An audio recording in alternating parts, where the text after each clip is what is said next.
Волею судьбы на днях я оказался в городе Душанбе, и мне выпала возможность встретиться с мегапопулярным таджикским композитором и исполнителем Далером Назаровым. Его группа, звезда этой группы зажглась в конце 80-х годов. Они были основоположниками современной таджикской эстрады, наверное, особенно ее в части лиричных песен.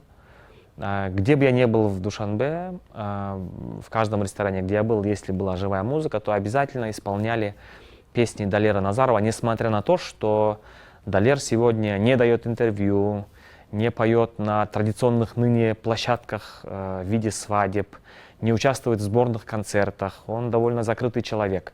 Но несмотря на это, он остается все равно мегапопулярным в странах, которые понимают таджикский, это Иран, Афганистан.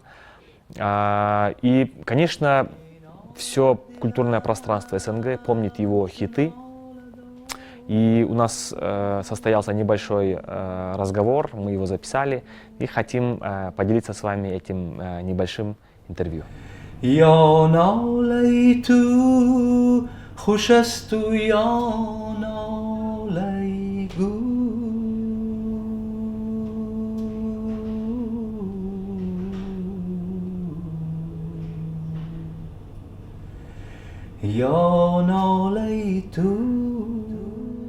Ну, в первую очередь надо понять, что мы доросли до этой необходимости, о которой вы сейчас говорите. Вот даже ваш вопрос, который вы задаете, это понятно, что вопрос, он актуальный сегодня. Для того, чтобы этот вопрос решить, надо не относиться к нему как к поэтапному решению, надо уже жить так, как будто оно свершилось.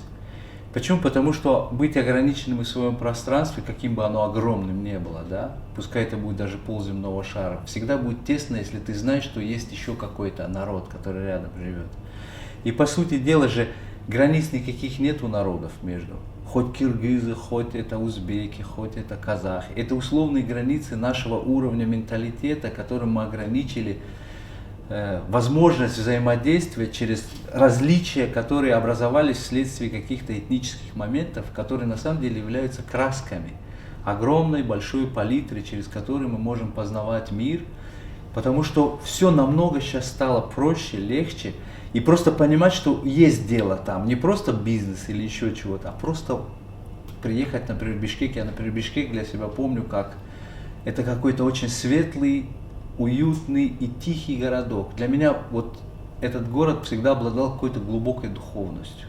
Люди, которые там жили, они интересовались очень интересными вещами, они всегда были продвинутые, всегда. И очень давно это помню, еще мой брат, он сотрудничал с операторами, то есть по кино работали, здесь много с Кыргызстана мастеров работало. На монтаже была у него с Киргизии Шершенова, она прекрасные монтажисты, операторы были оттуда, это были его друзья, это были родные люди его, это не были просто не мастера, а это были единомышленники, они создавали какой-то единый мир. И этот единый мир в виде этих фильмов остался. Ну, вообще-то, честно говоря, по большому счету, меня в кино привел старший брат мой, Давлат Худоназаров. Он известный оператор был, потом режиссер, потом председатель Союза кинематографистов СССР, то есть достаточно известная личность. И... Ну, в том числе и для кино, который снимал брат. Да. И вот постепенно он меня приобщал, были другие композиторы, но потихонечку я там по одной-две мелодии, постепенно я вошел как бы в этот мир, начал понимать его. А особенность музыки кино заключается в том, что там не очень важна твоя личность. Там важно, чтобы присутствовал дух твой, чтобы ты... Там вот это «я», которое выражается, оно не очень уместно, потому что это совместная работа. Другое дело сцена. Когда ты на сцену выходишь, ты вот все от себя говоришь. А в кино ты должен уметь растворяться. И вот это меня очень привлекло. Мне понравилось, что можно звучать в кино, и тебя не заметят, но ты так хорошо туда войдешь, что вот этот изобразительный ряд, он соединится с музыкой, и в конце никто не скажет, что была хорошая музыка, а просто скажет хороший фильм. Это плод сотрудничества, вот то, к чему мы сейчас все стремимся. Мы хотим научиться делать что-то такое, за которым не будет вас, меня и кого-то, там будем мы все вместе. И вот этот плод, вот этот результат, он будет самым лучшим показателем того, как мы друг к другу относимся, как мы умеем сотрудничать и насколько вообще мы отличаемся. Потому что сегодня гораздо важнее вопрос, что у нас больше общего, чем у нас больше различий. Потому что все это время, большую часть времени мы занимались тем, что искали эти различия. Никакого толка от них нет. Но вот найти много общего мы можем найти, потому что на самом деле у нас у всех общие корни. Это мы идем там где-то тюрки, там иранцы, еще что-то, но оно же еще дальше идет к этому одному источнику, в котором уже нету ни киргизов, ни таджиков, там есть душа, там есть сердце. И вот эта душа, сердце присутствует в нас и сейчас, когда мы разговариваем с друг другом. Благодаря тому, что вот Таламуш Акеев, он очень большой вклад, и Чингиз Айтматов, который открыл вообще невероятный вообще простор для выражения, который является основой для любого народа. Может, там уже разницы нет, этот человек уже за пределами этого находится. Так вот, кино, оно изначально такое. Оно позволяет соединять в себе такие грани, которые не надо словами говорить, оно изображением может это показать. Интервью для прессы есть, но оно не, может быть, не публикуется, или оно... А знаете, как вообще, чем заканчивается интервью? Когда приходит ко мне интервью, я спрашиваю, во-первых, вас лично интересует беседа со мной или вас уполномочили? Если вас уполномочили, давайте я поговорю с кем вас уполномочил, потому что мне нужен интерес человека, а не человек, которому поручили задать вопросы. Потому что я хочу, чтобы человек задавал свои вопросы, что его волнует, что его интересует. Когда человек меня спрашивает, что его интересует, образуется связь. А в основном интервью такие: в каком году вы начали заниматься музыкой, когда вы спели эту песню. Я говорю, зачем вы это спрашиваете, это же вообще не интересно. Вот вы задали вопрос, например, про то, что вот наши два государства, два наших народа. И это вопрос интересный. Почему? Потому что это такое творчество. Ведь можно же проникнуть туда-сюда, вот это найти столько, открыть пространство для огромного количества людей.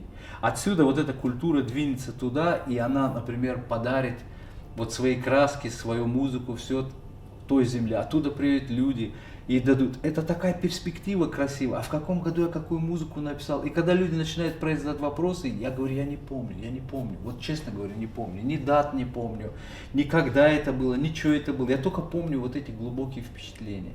И наверняка эти интервью по воле просто Всевышнего, они куда-то просто исчезают, куда-то проходят, потому что в них нет ничего ценного, понимаете?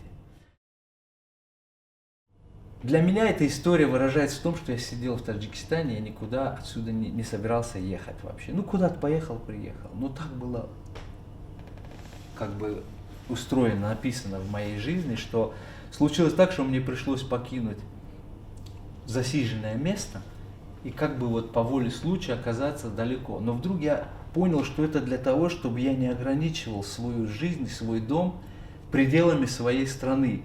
И не только пределами, с пределами своего города, пределами своего двора и пределами своей квартиры. Оно же все равно туда приходит. Это же мы редко чувствуем, что вот я вот там таджик. Чаще всего мы вот, я член семьи, это папа, мама, вот брат туда-сюда, остальные соседи. Это же противоречие, оно же везде есть. И вот эта беда, которая пришла на эту землю, она с другой стороны открыла для меня возможность ощутить, что другие народы, я всегда это как бы чувствовал, но практически это оказалось тогда, когда вот эта беда нас выбросила туда, и люди с какой любовью нас встречали, они абсолютно не думали о том, кто мы такие, там, Далер Назаров или еще что-то, они просто нас встречали, потому что они вот такие люди. И мы из рук в рук переходили, и мы видели столько доброты, столько красоты, столько душ, столько всего. Мы узнали, что мир, оказывается, такой добрый, мир, оказывается, такой прекрасный. И за все годы, которые я вот прожил в Казахстане, и столько вот только вот могу сказать, что только вот переполнен я вот этой любовью, заботой и красотой, которая там была. Были люди, которые, например, во-первых, страшно полюбили песни, страшно полюбили музыку. Никто не просил, чтобы мы пели на казахском или на киргизском. Они так и любили. Вот вопрос о том, что они не понимают язык. Благодаря тому, что они не понимают язык, они понимают душу этой песни. Потому что текст — это история, она все равно отвлекает. А вот когда прямо слушаешь, ты вдруг чувствуешь, как в сердце твоем идет какое-то пояснение этой песни более глубокое, чем текст. Да, тоже. Каждый может читать эту песню по-разному. Да, и это надо, так и должно быть. И постепенно, и так, постепенно уже ты и с президентом встретились, уже 2 слова. А вы встречались с президентом? Да, то есть был вечер встречи с творческой молодежью, и мы там были тоже приглашены, и вот с президентом Назарбаевым мы встретились, и прямо он спросил: Далер, как дела, как поживаете, нравится вам у нас? Ну, это было особенное. Моя судьба, судьба каждого человека.